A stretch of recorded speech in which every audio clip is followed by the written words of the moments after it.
গাড়ির চাবি এমা এটা কি বেরো গাড়ির চাবির সাথে এটা কি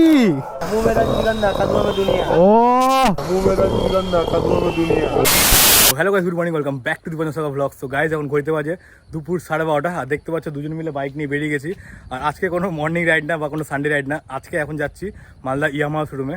আর ইয়ামাহা শোরুম থেকে আজকে কোনো রাইড অর্গানাইজ করেনি, আজকে যাচ্ছি এই R15M-টাকে নিয়ে একটু চেক আপ করাতে, কারণ বাইকে কিছু প্রবলেম দিচ্ছে, কিছু সেন্সারের লাইট অটোমেটিক অন হয়ে যাচ্ছে, অফ হয়ে যাচ্ছে।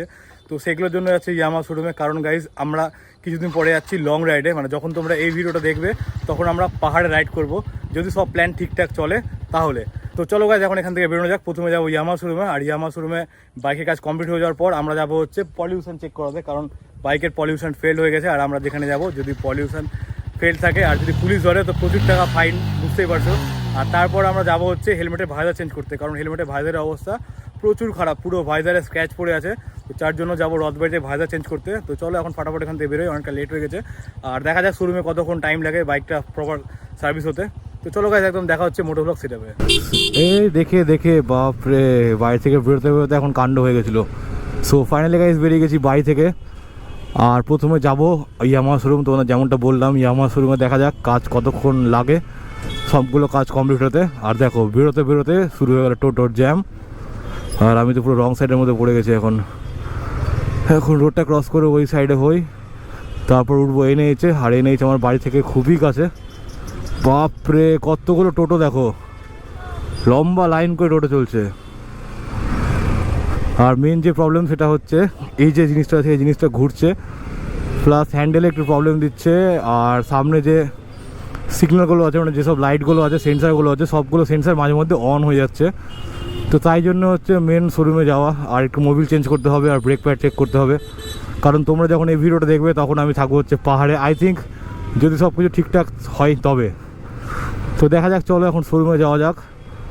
আর এখন তো বিশাল গরম লাগছে, কদিন খুব বৃষ্টি হয়েছিল যার জন্য ওয়েদারটা বেশ ভালো ছিল মালদার। আর ফাইনালি এখন চলে এসেছি হ্যান্ডাকালি বাড়িতে। আর এখানে একবার ভিড়টা দেখো, বাপরে কত ভিড়, কোন দিক দিয়ে যাবো বুঝতে পারছি না। সাইড দেন, একটু সাইড দেন, রাস্তার মাঝে দাঁড়িয়েছে সবাই। দেখো মালদা শহরে NH-এর অবস্থা দেখো, NH-এর উপর সব গাড়িগুলো দাঁড়িয়ে আছে। এটা হচ্ছে হ্যান্ডাকালী বাড়ি মন্দির, মালদার খুব ফেমাস একটা মন্দির। আজকে রোদটা একবার দেখো, বাপরে কত গরম লাগছে। আর তাই জন্য আমরা প্ল্যান করলাম হঠাৎ করে যে চলো পাহাড় থেকে একটু ঘুরে আসা যাক 2-3 দিনের জন্য। আর তোমরা লাস্ট ব্লগটা দেখেছো, লাস্ট ব্লগে আমি দেখিয়েছি আমি গেছিলাম লাটাগুড়ি থেকে লাভা। আর লাটাগুড়িতে আমি বেশ 7 দিনের মতো ছিলাম। তারপর লাটাগুড়ি থেকে আমি শিলিগুড়ি চলে এসেছিলাম। শিলিগুড়িতে বাবার ফ্ল্যাটে আমি ওখানে 4-5 দিন ছিলাম, কিন্তু মাত্র আমি ওখানে একদিন ব্লগ করেছি, বাকি দিনগুলো পুরো আমি শুয়ে ল্যাচকে কাটিয়েছি। কারণ অনেক দিন ধরে আমি ঘুরতে যাইনি, তো তাই জন্য ওখানে ঘুরতে গিয়ে না পুরো রেস্ট করেছিলাম, কোনো ব্লগ না, কোনো কিছু না। তাই আমরা কে ঘুরতে যাচ্ছি আর কোথায় ঘুরতে যাচ্ছি এইসব জানতে গেলে তোমাদেরকে ইনস্টাগ্রামে ফলো করতে হবে।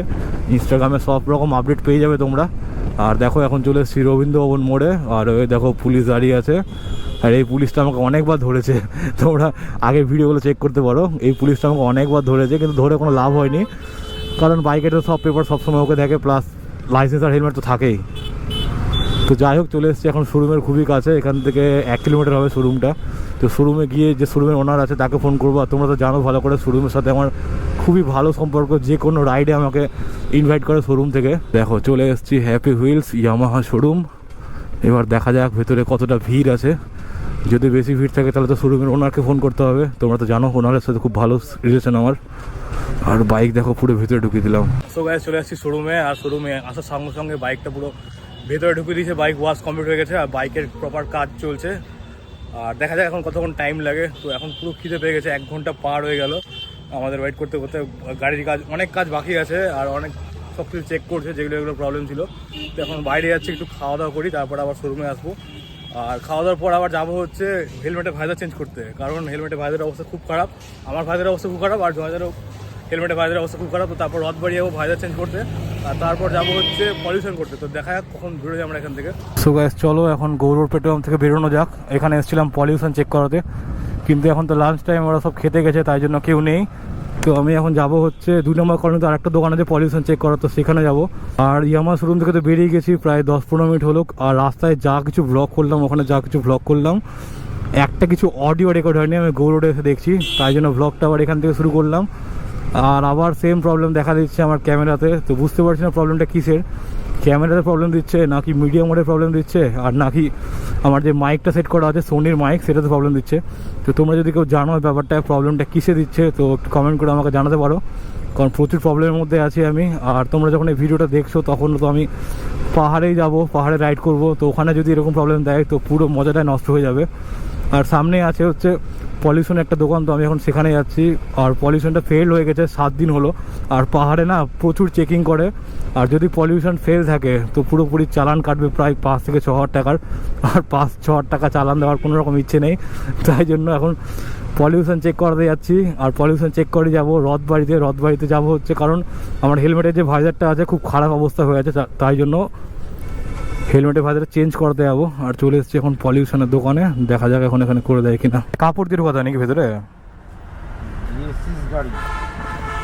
ও সেই জন্য কাপড় লাগবে। এটা কিসের কাকু, এটা কিসের? ও এত কিছু BS6 এর জন্য?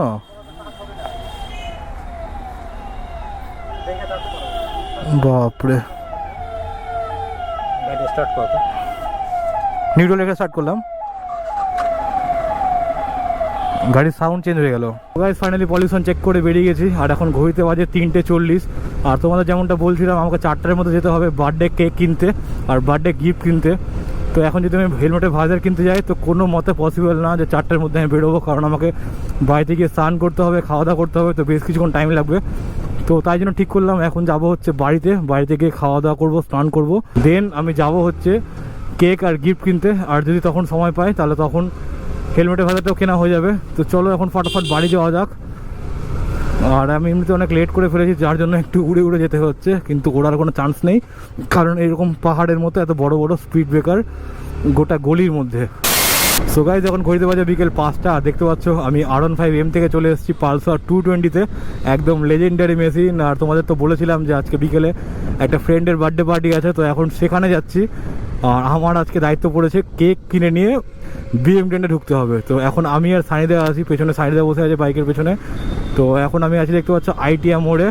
আর এখন যাব হচ্ছে কেকের দোকানে, কেক কিনবো, বেলুন কিনবো, আর যা যা দরকার বার্থডে পার্টি সেলিব্রেট করার জন্য, তো সেই সব জিনিসপত্র কিনবো। আর দেন যাবো হচ্ছে আমি রাতুলদা গোডাউনে, কারণ সেখানে রাতুলদা অনেকক্ষণ ধরে ওয়েট করছে। আমাকে তো বলেছিল 5টার মধ্যে BM10-এ ঢুকতে কেক নিয়ে, কিন্তু আমি আর সানিদা লেট করে বাড়ি থেকে বেরিয়েছি, 5টার সময় আমরা বাড়ি থেকে বেরিয়েছি। তো চলো এখন কেকের দোকানে যাওয়া যাক। আর দেখো এটা হচ্ছে রথবাড়ি ফ্লাইওভার, এখন মোটামুটি ফাঁকাই আছে।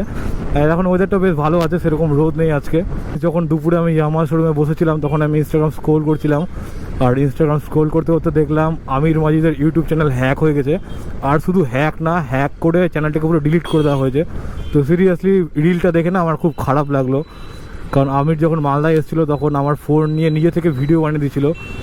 আর সেরকমভাবে আমির সাথে আমার পরিচয় ছিল না, তার সত্ত্বেও এত বড় একটা হেল্প করেছিল। তো যাই হোক, শুনে তো খুব খারাপ লাগলো। আর হিরকদার সাথে কথা হলো, হিরকদাও কলকাতা থেকে মালদা চলে এসছে আর নতুন বাইক নিয়ে। আর নতুন বাইকের ডেলিভারি তো দেখেছো, স্ট্রিট ট্রিপল নিয়েছে ট্রায়াম্পের। তো হিরকদাও আই থিঙ্ক বাইকটা নিয়ে BM10 আসবে। তো যদি বাইক নিয়ে BM10 আসে তো বাইক তোমাদের দেখাবো, আর না হলে অন্য কোনো দিন বাইক দেখাবো। কারণ আমি তো কালকে চলে যাবো হচ্ছে পাহাড় বলতে এখনও ঠিক নেই আমরা কোন দিকে যাব। শিলিগুড়িতে যাবো, শিলিগুড়ির পর দার্জিলিং কার্সিয়াং যাবো নাকি কালিম্পং যাবো, কিচ্ছু এখনও ঠিক নেই। R15 চালানোর পরে না 200 কুড়ি চালাতে একদম অন্যরকম লাগছে, কারণ 200 কুড়িতে ABS নেই, R15 ABS আছে। আর R15-এর রাইডিং পোস্টারটা খুবই অ্যাগ্রেসিভ। আর 200 কুড়ি দেখো একদম স্ট্রেটভাবে চালাচ্ছি, পার ডে 500-1000 কিলোমিটার চালাতে কোনো প্রবলেমই হবে না। সো ফাইনালি গাইস চলে এসেছি একটা হোলসেলের দোকানে। আর এটা তো আমাদের একটা গ্রুপের একটা দাদার দোকান, তোমরা অনেকেই জানো, একটা ভাস্করদার দোকান। তো এখান থেকে নেব হচ্ছে কেকের কিছু জিনিসপত্র, কেকের না সরি রুম ডেকোরেশন করার কিছু জিনিসপত্র। তো চলো ভেতরে যাই। কাকে নিয়ে এসেছি দেখো। সো গাইস বেরিয়ে গেছি ভাস্করদার দোকান থেকে। আর এটা ভাস্করদার হচ্ছে কেকের দোকান, তোমরা কেক অর্ডার করতে পারো বা কেক বানাতে যেগুলো র মেটেরিয়াল লাগে তো সেগুলো হোলসেল রেটে ভাস্করদা সেল করে সব কিছু। মালদাতেও নিতে পারো, মালদার বাইরে থেকেও তোমরা অর্ডার করতে পারো।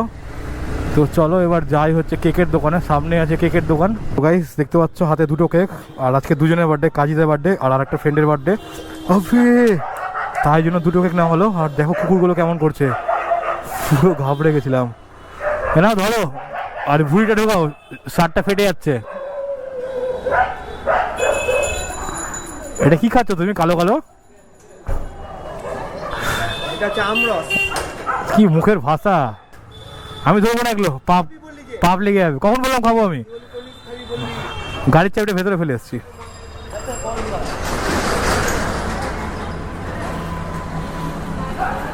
গাড়ির চাবি এমা, এটা কি বের গাড়ির চাবির সাথে?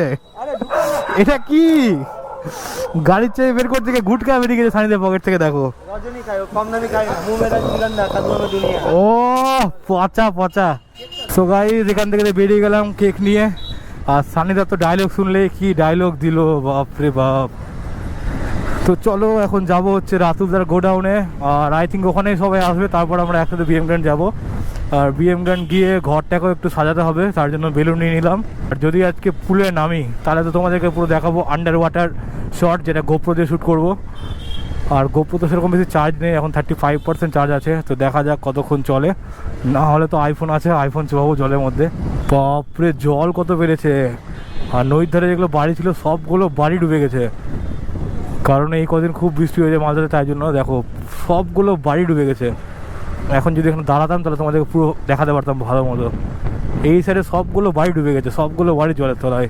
তো গাইস ফাইনালি চলে এসেছি রাতুলদা গোডাউনে। রাতুলদা গোডাউনে দেখো এসে দেখছি কেউ নাই, শুধু আমি আর সানিদা আছি। তো দেখা যাক কখন সবাই আসে, তারপর এখান থেকে বেরোবো। আর দেখো মোটামুটি অন্ধকার হয়ে গেছে, সূর্য ডুবে গেছে, তাই জন্য আজকে ব্লগটা আমি এখানে শেষ করছি, কারণ গোপ্রোতে অন্ধকার হয়ে গেলে সেরকম কিচ্ছুই বোঝা যাবে না। আর দেখো গরমে পুরো অবস্থা খারাপ, পুরো ঘেমে স্নান হয়ে গেছি। চলো আজকে ব্লগটা আমি এখানে শেষ করছি। তো যদি তোমাদের ভিডিও ভালো লেগে থাকে তো প্লিজ চ্যানেল সাবস্ক্রাইব করবে, ভিডিও লাইক করবে। আর ভিডিও কোথায় খারাপ লেগেছে কোথায় ভালো লেগেছে কমেন্ট করে অবশ্যই জানাবে। তো গাইস দেখা হচ্ছে নেক্সট ভিডিওতে, এখন টাটা।